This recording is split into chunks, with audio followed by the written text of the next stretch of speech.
저는 이른을 바라보는 나이의 여성입니다. 남편과 함께 긴 세월을 살아왔고 몇 해 전엔 시어머니를 떠나보냈습니다. 그날은 제 인생에서 가장 무겁고도 쓰라린 날이었습니다. 장례식장을 차리며 제 마음은 이미 무너져 있었습니다. 시어머니의 오랜 병간 후 끝내 다친 눈, 차갑게 굳은 손. 그 모든 순간이 제 눈앞에서 스쳐 지나갔습니다. 하지만 가장 큰 충격은 장례식장에서 벌어졌습니다. 전통적으로 상주는 장남이 맡아야 합니다. 집안의 큰아들이 고개 숙이고 상복을 입고 손님을 맞이하는 것이 당연했습니다. 그런데 그날 제 눈앞에는 며느리가 서 있었습니다. 검은 상복 차림으로 향을 피우는 손님들에게 깊이 절을 하고 있었습니다. 순간 장례식장 안은 술렁였습니다. 아니, 상주는 아들이 하는 거 아냐? 며느리가 왜 저기 서 있어? 속삭이는 목소리들이 귀를 찔렀습니다. 저는 그 자리에 얼어붙은 듯 서 있었습니다. 아들은 한쪽 구석에 앉아 고개를 숙이고 있었습니다. 사람들이 물었습니다. 장남은 어디 계시냐고? 그때 며느리가 말했습니다. 제가 대신하겠습니다. 그 순간 제 가슴은 철렁 내려앉았습니다. 아들은 아무 말도 하지 않았습니다. 그저 며느리의 곁에서 가만히 서 있을 뿐이었습니다. 손님들이 서로 눈치를 보며 절을 이어갔습니다. 장례식장의 공기는 더 차갑게 가라앉았습니다. 저는 속으로 수없이 되뇌었습니다. 이게 무슨 일이지? 왜 며느리가 앞에 서 있는 거지?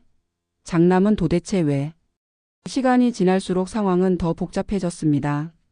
사촌, 친척, 이웃들이 하나둘 모여 속삭였습니다. 전통도 모르는 집안이네. 며느리가 나서서 상주라니 창피하다. 저는 얼굴이 화끈거렸습니다. 시어머니를 떠나보내는 이 중요한 자리에 집안 체면이 땅에 떨어지는 것 같았습니다. 저는 아들을 불렀습니다. 너 왜 거기 가만히 앉아만 있니? 상주는 내 자리야. 아들은 고개를 떨군 채 대답하지 않았습니다. 그 옆에서 며느리가 조용히 말했습니다. 어머니, 제가 하는 게 맞다고 생각했어요. 남편은 너무 힘들어해서. 그 말에 제 심장이 덜컥 내려앉았습니다. 힘들다니? 시어머니의 마지막 길, 아들이 힘들다고 빠져 있는 게 당연한가? 저는 도저히 납득할 수 없었습니다. 친척 어른들이 저를 따로 불렀습니다. 저러다 집안 망신이야. 당장 며느리 치워. 어머니, 왜 가만히 계세요? 저는 손이 떨렸습니다. 그러나 며느리의 눈빛은 이상하게도 단단했습니다. 마치 자신이 당연히 그 자리에 있어야 한다는 듯 초연했습니다. 그날 밤 빈소가 잠시 조용해졌을 때 저는 며느리에게 물었습니다. 내가 왜 그 자리에 선 거니? 며느리는 고개를 숙이고 대답했습니다. 남편은 눈물조차 흘릴 힘이 없어요. 제가 대신해야 한다고 생각했어요. 그 대답은 제 귀를 찢는 칼 같았습니다. 아들이 왜 울 힘조차 없다는 건가? 정말 슬퍼서일까, 아니면 책임을 피하려는 걸까? 그날 밤 저는 잠을 이루지 못했습니다. 시어머니의 영정 사진이 제게 묻는 것 같았습니다. 너는 이 장례식을 제대로 치르고 있니? 장례 마지막 날 조문객들이 몰려왔습니다. 그 순간 또 한 번 수군거림이 이어졌습니다. 며느리가 상주라니 별일 다 보네. 저 집안은 큰아들이 없는 거야 뭐야? 저는 얼굴을 들 수가 없었습니다. 하지만 정작 아들은 멍한 얼굴로 앉아 있었습니다.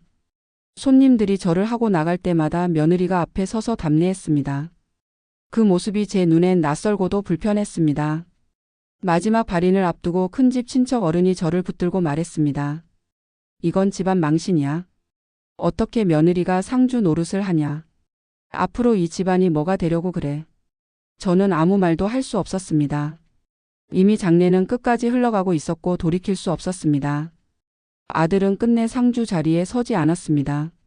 며느리의 손이 향을 올리고 곡소리를 내며 마지막 인사를 했습니다. 발인 길 흰 국화꽃이 바람에 흩날렸습니다. 저는 관을 따라 걸으며 속으로 수없이 되뇌었습니다. 이게 맞는 걸까?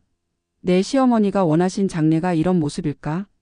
장례가 끝나고 집에 돌아온 뒤에도 저는 쉽게 잠을 이룰 수 없었습니다. 머릿속에는 계속 그 장면만 맴돌았습니다.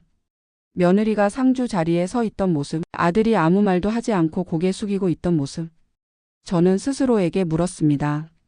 이게 가족인가? 이게 우리가 지켜온 전통의 끝인가? 여러분이라면 어떻게 생각하시겠습니까? 며느리가 상주 자리에 서는 것이 맞는 일일까요? 아니면 아들이 그 자리를 끝까지 지켰어야 했을까요? 여러분의 생각은 어떠신가요? 구독과 좋아요, 댓글은 저에게 큰 힘이 됩니다.